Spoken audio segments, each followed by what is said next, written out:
Amongst all Japanese cars, Mazda's models always stand out. But even amongst Mazda's models, this CX-60 stands out.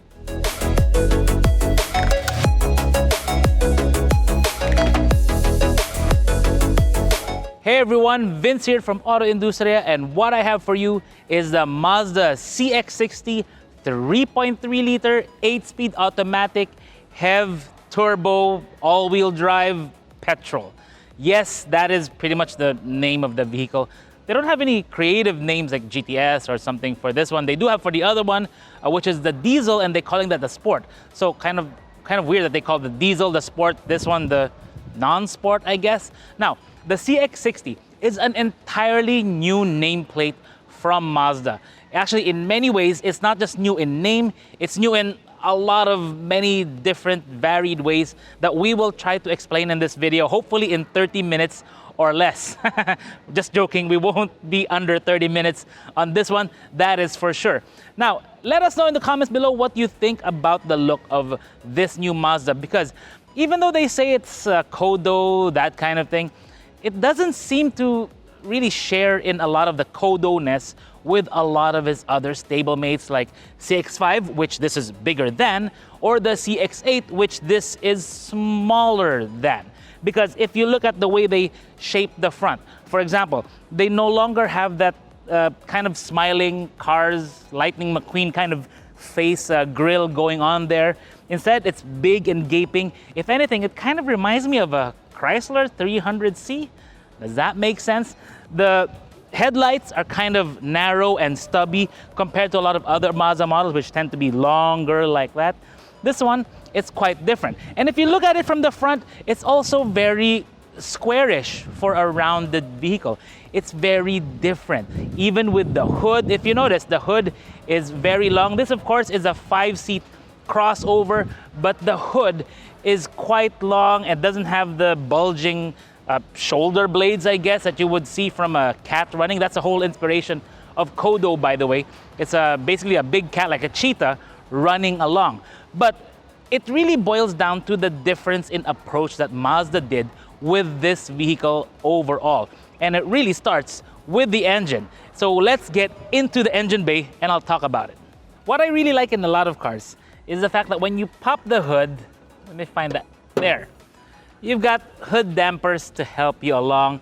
That just makes life a whole lot easier.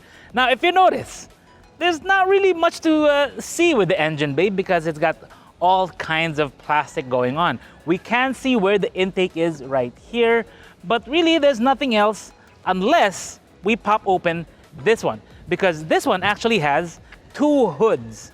And when you pull it up there, Zach, yep, it's so very useful having a tall kid to help you out. Thank you, Zach. Now, if you notice, it's actually got kind of 2 hoods, which is different. I think it's the first time I've ever seen something like this. Correct me, let me know in the comments below if you've seen any other vehicle that has this kind of 2 cover. I mean, you have the hood and then you have this other hood thing. Anyways, now we can see the engine. Powering this vehicle is a 3.3-liter Inline-6 Skyactiv-G engine. That is a lot of things to say in one go.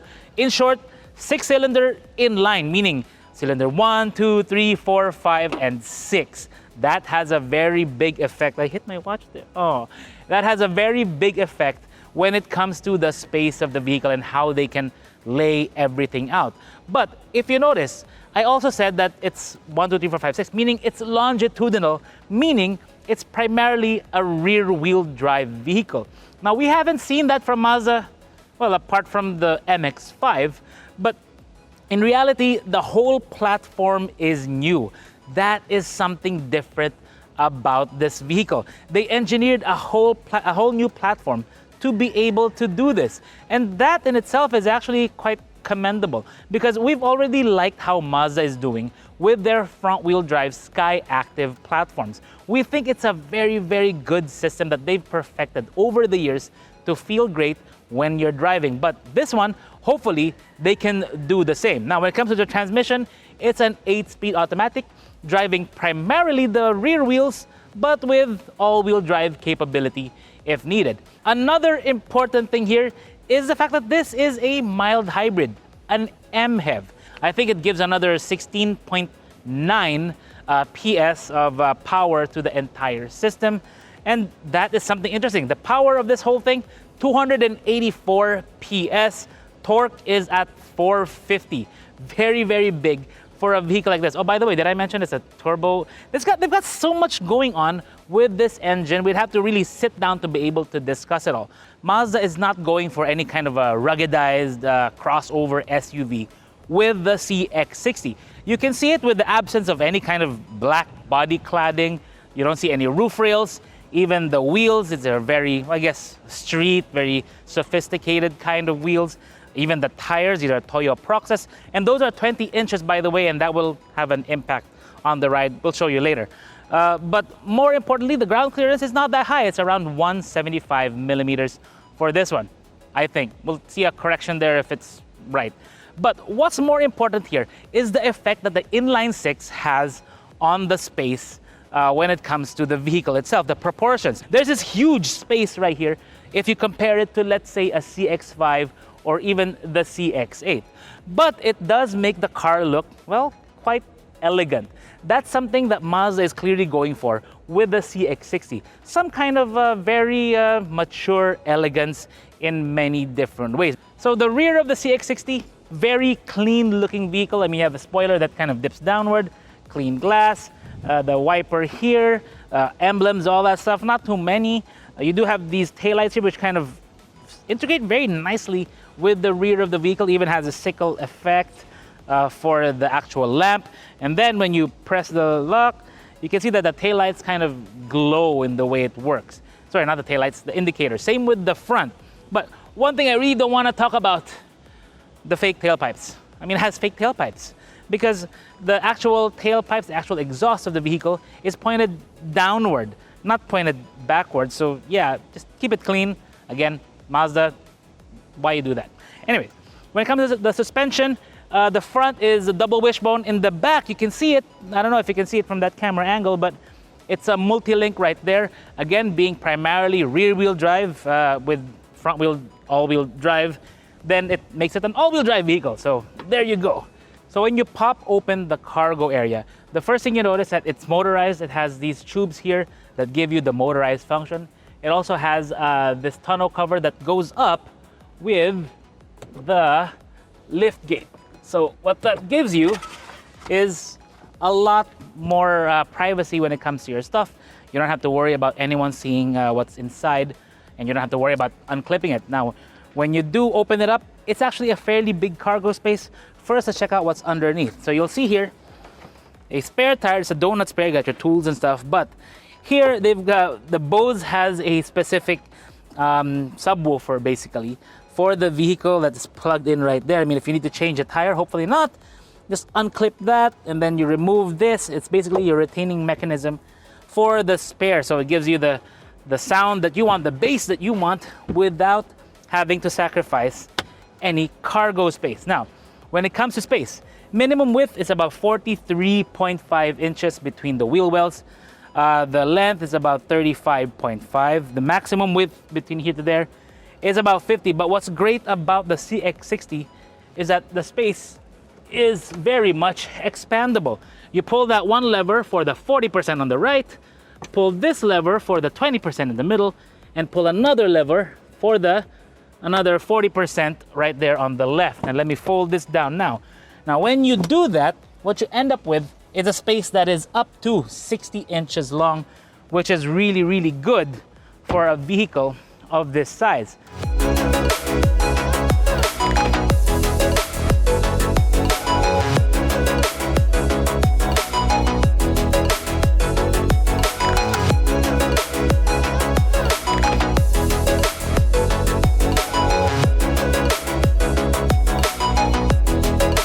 So the back seat of the CX-60, very nice place to be in. I mean, you look at everything around, the leather is very nice. The stitching is absolutely perfect. I mean, me looking at it now, It's like there's nothing I can say that, like when it crumples up, when it's quality control kind of thing. So it's really perfect the way they did the stitching. It looks very neat. You look at the seat here, it's actually very nice, perforated leather with a tan insert there. In the other variant, in the diesel, it's the tan with a black stripe, so it's kind of reversed. This one, I actually much prefer this one. Now you see, I have a center armrest. There are 2 AC vents there, 2 USB-C ports, no USB-A ports in this one, unfortunately, so you kind of have to upgrade to the USB-C. There's no 230 volt outlet. Some variants abroad do have it, so this one doesn't get it. The floor is surprisingly flat. I mean, for an all-wheel drive vehicle or for a rear-wheel drive biased vehicle, the transmission tunnel isn't as profound as you would normally expect. Now, seat comfort, this is actually very nice. There seems to be 2 positions for the rear seat. This one is the more upright version, so I think it's a bit more, it's a bit more natural. This one is a bit too reclined for me, so I prefer to keep it like this. Individual headrest, you've got a porthole for the glass there. The power window only goes to about like right here, which is, expected for a vehicle like this. But the one thing that's really unusual here, or at least what we can expect, is when it comes to the space, because there's not as much of it as you would like. Like crossing your legs here, I'd probably scuff something, so I wouldn't want to do that. That is the compromise with the CX-60, the rear seat space, because they have the cabin set a bit far back. So, you gotta have, well, some kind of compromise here. You can't have your lunch, no, you can't have your cake and eat it too, that kind of thing. But still, it's a nice place to be. It's not very claustrophobic because it's got this glass roof here. Zach, pakipunas nga to. There you go. You gotta have someone to clean it for you. Oy, may watermarks pa rin. Zach! For the last couple of years, actually the last decade, we've kind of become used to Mazda having interiors that are very minimalist, meaning there's not much going on in terms of how busy it is. This one, no. It's quite different because you look at all the trim, they certainly put more thought into it, into how it looks. They're not trying to go for a classic Zen-ish type of minimalist look. They've got like really neat AC vents, digital cluster. The tablet that comes up from the dashboard, it seems wider than a lot of the ones we've seen before. Mazda was one of the first to do this, and they still keep doing it, and now it's even bigger. We'll more on that later. It's got this dashboard pad there, which looks very nice compared to the other variant of the CX-60. This one is black leather. It's not the suede, yeah, I think they're using suede on that one or some other type of leather. This one has the contrast stitching in tan with the contrast piping also in tan. It looks very nice, but when you start touching things like the dashboard, the dash top, very, very soft here. I mean, all this other stuff is plastic, but a lot of the things that you rest your arms on, you rest your hands on, fingertips on, it's very nice. Even the way they do the armrest is actually very nice and even. So when you're sitting down, it really feels like your chair at home. If you have a nice comfortable chair, that's kind of what this feels like. Even with the actual chair, the cushioning is very, very nice. What I do wish they did was, I wish they put in some thigh support there, like what BMW is doing. I mean, since this is kind of something you would benchmark against a BMW, which is kind of weird to say, but still, I wish they adopted something like that. But when it comes to the driving position, this is very nice. Now, when it comes to the actual layout, it's very easy to get used to it. I mean, all your window controls here, normal. You've got some auxiliary controls here on the left side. For the safety system, you've got your traction control, parking sensors right there, and the iStop off button, which, I actually use the iStop off button quite a bit in this vehicle. Now, the steering wheel, you got a few buttons there. You got your audio controls on the left and your adaptive cruise control buttons on the right spoke. Of course, that's kind of normal for a lot of vehicles. I mean, some car makers, they do switch it around. This one, I think I can get used to this kind of style. Now, the steering wheel itself is adjustable by up or down, forward, back, so tilt and telescopic. And the seats are also power adjustable right there.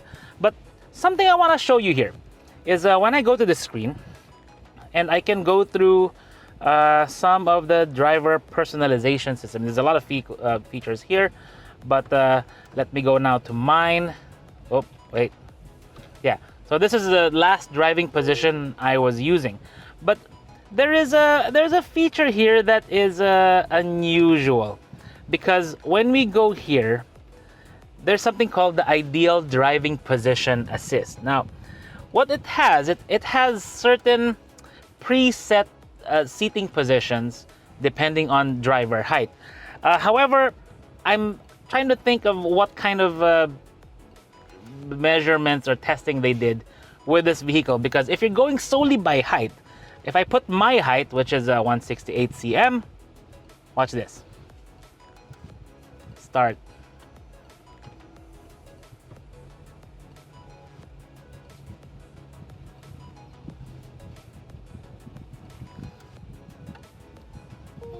Yeah, clearly I'm not going to be driving like this. This one, of course, being a mild hybrid, you do get the battery pack, which is a 48-volt system, and then it's charged up to give you a kind of boost.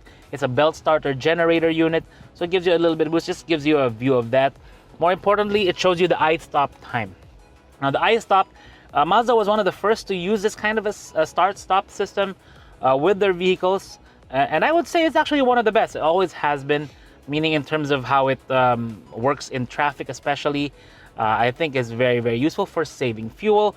But most of the time I just keep it off, depending on how low my fuel is. I mean, right now I'm still just above 1/4. Maybe I should start using it a bit more on my drive back. Right now I'm hooked up via Bluetooth, but let me show you the Android Auto. So here's the Android Auto on the Mazda CX-60. The first thing I really noticed is that it doesn't seem to be touch sensitive. I'm not sure if I have to activate something or whatever, some kind of, if I need to go to a setting. I've been trying to look for a setting, I can't seem to find it, so I may need to check the manual, but it does not respond to my, I don't know what that is. It doesn't respond to any of my touch inputs. I have to use the command wheel right here, which, as you know, is kind of counterintuitive for this kind of function, because yeah, you have to scroll through everything. I mean, they can't just have it like that. I just look at it and touch it. Instead, I have to like go like that, and then it's just kind of counterintuitive. You have to set it before you go, which is weird. Now let me show you the Apple CarPlay. Now here is the Apple CarPlay on this one. Let me see if nope, still doesn't work. So I have to go through the wheel. I've seen videos of some guys using a touchscreen on this as a touchscreen, but for some reason, it's not working on this one. So yeah, I hope there is a setting here, because right now it's just kind of counterintuitive. But still, the Apple CarPlay does look very nice. I mean, the really, really big icons there. Doesn't seem to be as quick as some of the others we've tried, but still pretty good. You have the climate control setting here. Of course, this being a multi-zone climate control unit, you can set the temperature, passenger, driver, independently. You do have the seat cooling function, which is very nice, especially in the Philippines. I mean, right now, yep, I can feel it cooling down the seat. Useful if you park under the sun and if you forgot to close the sunroof, well, the sunroof shade. Now, the fan settings there. You have a wireless pad here, which I did find to be a bit small, because like my phone barely fits over it. So that's something to keep in mind. There's a 12-volt outlet here, right there. You've got two USB-C ports here. Actually, you have three. Two USB-C ports here and two more in the back. So you will have to upgrade to a USB-C system to be able to charge here. Now, there is the Mazda Drive, or the MI Drive. It's not Xiaomi, by the way. It says Mi Drive. It's not Xiaomi, it's Mazda Intelligent Drive. So you have, when you press that, you have Sport, you have Normal, and then you have Off-Road. Now here's one feature I really like in this one. It's something very similar to the one on the Land Rovers, and it's really this see-through view that they have going on. And the 360 camera, of course. You press this button, this comes up, and then you can see basically wherever you want around the vehicle. You got this overhead style view there from the cameras in front, on the side mirrors, and in the back. Now you do have this view here, which, again, similar to Land Rovers. So when you're, let's say, off-roading and you want to be able to place your tires with precision, this one, very, very easy. So you can be very accurate, very precise with where you put your tires on a trail. Not that you'd be going on a trail with this one. I mean, ground clearance is not as high as a lot of the others. And also, it's really more of a road car. But still, it has it. You can cycle through the different views right there. The wider front view, that's going to be very useful, especially when you're parking forward, because this one does have a long hood. So we look up here, of course, you do have the lights, the sunroof, which pops open like that. It's very, very unique what they did with this one, because it doesn't go all the way back and kind of tilts and then moves back just a little bit. So it's quite different, but still gives you the nice taste of fresh air if that's what you really want. Man, so many watermarks. Zach, pakilinis nga to mamaya, please. But for now, let's go for a drive.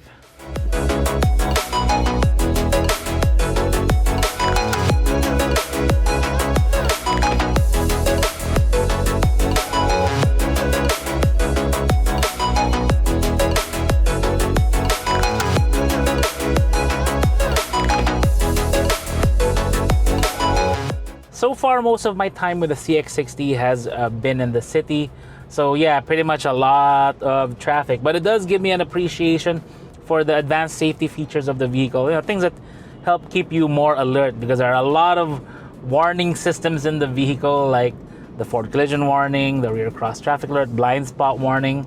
The only thing I really keep turned off is the front cross traffic alert. Can't call it rear cross traffic alert, that's the one in the back.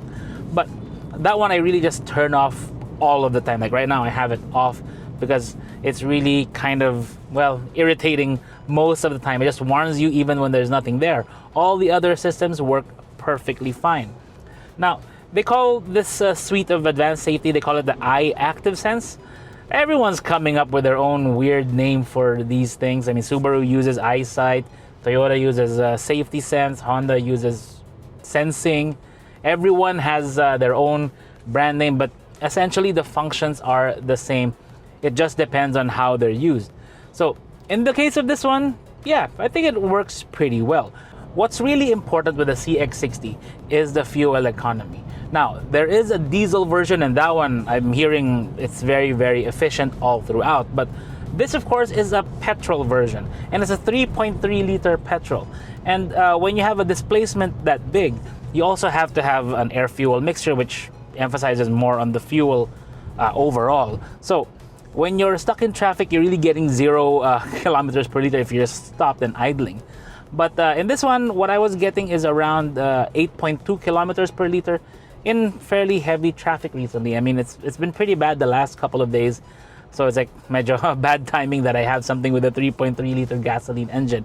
But when the traffic gets even worse, and when I have the iStop system off, I was getting around 6.5 kilometers per liter. So keep that in mind. This is not going to be a super efficient vehicle, but again, it's not meant to be extremely efficient. It's only really a mild hybrid. It does give you the idle stop. It does give you a bit of an assist when you're in traffic. That's really the main disadvantage of any gasoline engine, is torque at low RPMs. So the boost system gives you that, and when you're punching it on the open road, it gives you a little bit of that boost as well.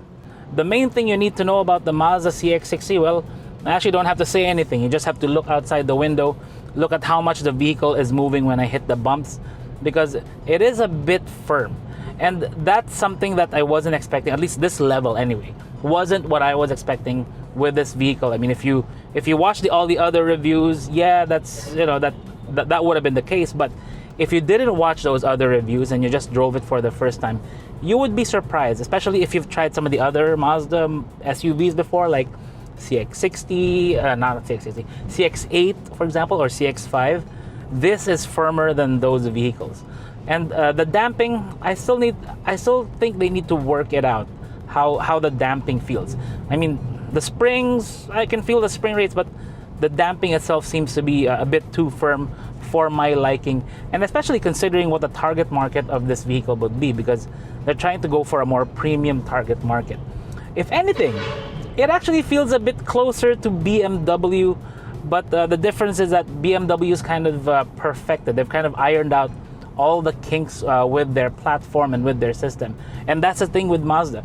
This is a new platform for them. Yes, they know Mazda MX-5. They know how to work out handling in a rear-wheel drive.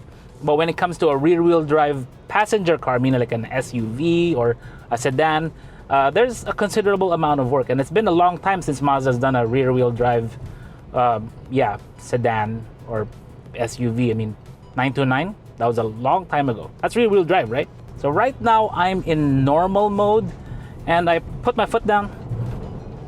Takes a bit of time to respond. Let me try sport mode. It's a little bit quicker. The gauges go red in a very soul red kind of way. That's actually my favorite color amongst all of Mazdas. I love their soul red. So yeah, but it's just a bit, I think it's multi-layer paint, so that, yeah, it looks really good. Has that nice candy tone to it. But one thing I want to note right away is the way the transmission feels. Now, when you're moving, it doesn't really matter that much. You don't feel the difference as much when you're moving along already. But it's when you're in stop and go traffic, like we just passed over there in EDSA, or I mean, we're still in EDSA, but the heavier traffic portions of EDSA, you feel, it doesn't feel like a lot of the other Mazdas I've driven. Again, that's what we're gonna go with. If you're used to other Mazdas, this is gonna feel very, very different. That is something that will surprise a lot of Mazda enthusiasts, because when you drive a Mazda, it feels light, it feels like it's ready to go. This one, it does have the power and it is ready to go. But the way the transmission engages in low speed is not ideal yet. But I know that Steven Tan of Mazda Philippines, he's the president of Mazda Philippines, actually sat me down for a lunch one time.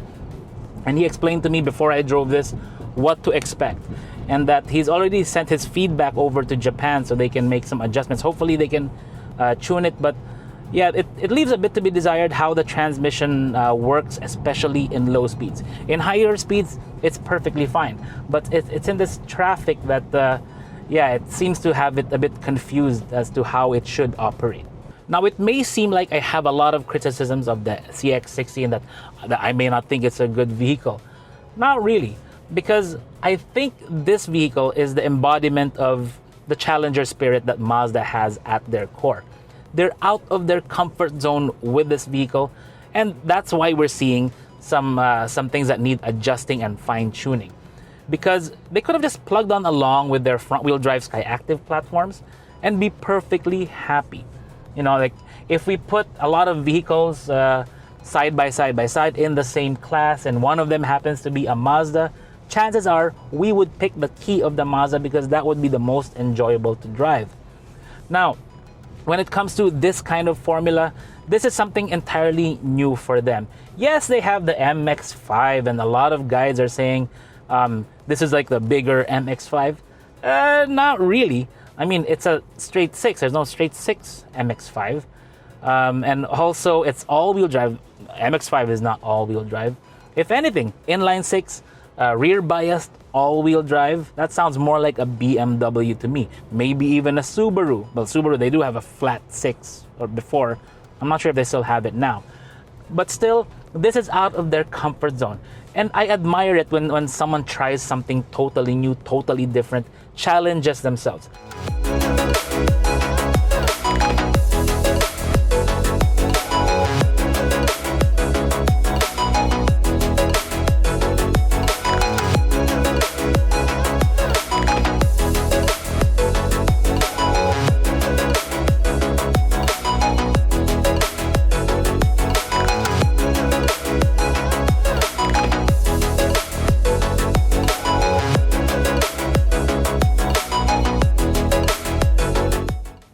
The Mazda CX-60 is a reminder that the development of an automobile does not actually stop the moment the vehicle is launched. If anything, it's an ongoing process because there is going to be feedback from the importers, the distributors, the dealers, from service advisors, from customers, and from us in the media when it comes to the vehicle as to how it feels every day, niggles we find, so on and so forth. Now, at a price of $2.79 million, it certainly is a premium, but considering where they're benchmarking it against, like a BMW, some of the premium ones, maybe even the one from Subaru, which would probably be a good rival for this one, I think it's a very, very interesting crossover to consider, given the difference when it comes to the driving dynamics and the overall performance. Of course, there are drawbacks, but every vehicle It's all about how it suits your tastes and your needs. So let us know in the comments below what you think about the Mazda